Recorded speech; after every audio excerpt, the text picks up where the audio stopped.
ग्वालियर में मिहिर भोज की प्रतिमा की स्थापना पर गुर्जर और राजपूत समाज में विरोध की स्थिति बढ़ती जा रही है। इन सब के बीच बुधवार को अखिल भारतीय वीर गुर्जर महासभा द्वारा पत्रकार वार्ता आयोजित की गई, जिसमें महासभा के मार्गदर्शक आचार्य वीरेंद्र विक्रम सिंह ने कहा कि प्रतिमा की स्थापना होना गौरव की बात है, लेकिन हम अपने दूसरे समाज के भाइयों से कहना चाहते हैं कि जो जिस कुल का है उसे उसका ही सम्राट बताया जाए।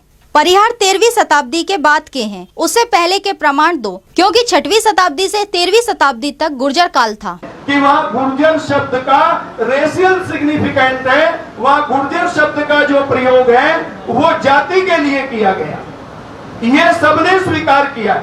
और दूसरी बात मैं आपसे कहना चाहता हूँ, उसी प्रकार से प्रतिहार राजा जो हरिराज हुए, उनका एक कदवा में शिलालेख मिलता है, जिसको कदवा शिलालेख के नाम से जाना जाता है।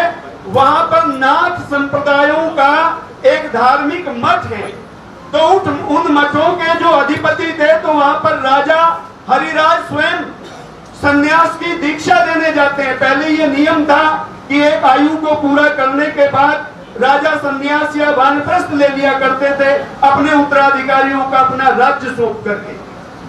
तो इस प्रकार से हरिराज जब वहां दीक्षा लेने गए, तो उन्होंने वहां के महंत के सामने जो सदाशिव थे घोषणा की कि मैं गुर्जर जाति का राजा हरिराज हूं।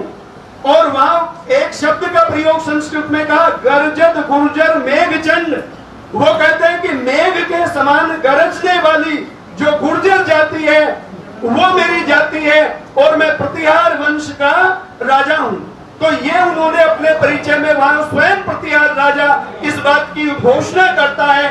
और इसी प्रकार से अगर आप देखें तो प्रतिहारों के 250 सालों तक जो लगातार उनसे प्रतिस्पर्धा करते रहे, उनसे शत्रुता करते रहे, वो थे दक्षिण के राष्ट्रकूट। दक्षिण के राष्ट्रकूटों का संघर्ष लगभग 250 सालों तक गुर्जर प्रतिहारों से चला। उनके जो शिलालेख हैं, जो राष्ट्रकूटों के शिलालेख हैं दक्षिण के, वो उनमें इनको गुर्जर प्रतिहार ही लिखा है। उन्होंने इनको सीधे गुर्जर कहकर के संबोधित किया है, जिसमें करहार का शिलालेख है, जिसके अंदर जो है देवली का शिलालेख है, राधनपुर का शिलालेख है, नीलगुंड का शिलालेख है। इन सारे शिलालेखों में राष्ट्रकूटों ने इन गुर्जर प्रतिहारों को सीधे गुर्जर कहकर के संबोधित किया है। और इसी प्रकार से बंगाल के अंदर पाल वंश था उस समय पर, पालों से भी इनका संघर्ष लंबे समय तक चला। तो पाल शासकों ने भी इनको गुर्जर कहकर के ही संबोधित किया। ग्वालियर के अंदर जो है ये प्रतिमा की स्थापना होना, ये बड़े गौरव की बात है।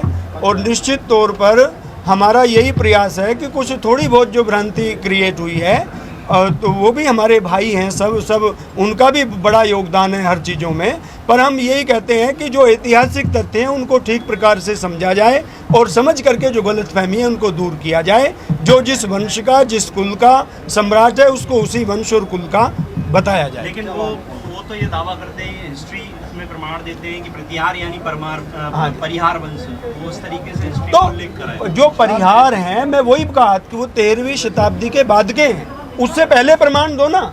जब मिहिर भोज शासक थे उस समय के तो प्रमाण दो ना।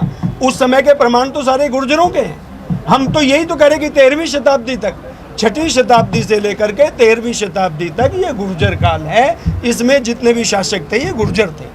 यानी उनका ये कहना है कि ग्वालियर का एक सागर ताल है, उसमें एक शिलालेख मिला जिसमें वो प्रतिहार वंश से तात्पर्य उन्होंने कहा परिहार वंश, राजपूतों का। उस देखिए एक चीज़ मैं आपको बता दूं, ये जो परिहार और जितने भी लोग संबंध जोड़ रहे हैं, हम ये नहीं कहते वो भी उन्हीं के वंशज हैं, वो भी क्षत्रियों की एक ब्रांच हैं।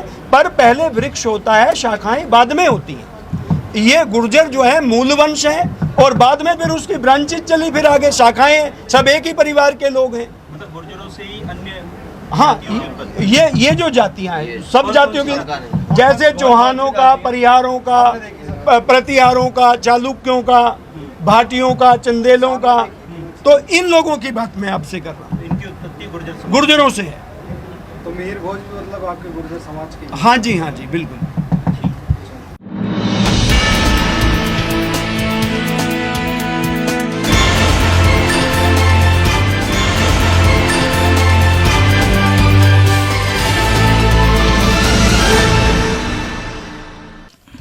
हमारी अपडेट खबरें देखने के लिए YouTube पर हमारे चैनल को सब्सक्राइब और बेल आइकन को दबाना ना भूलें।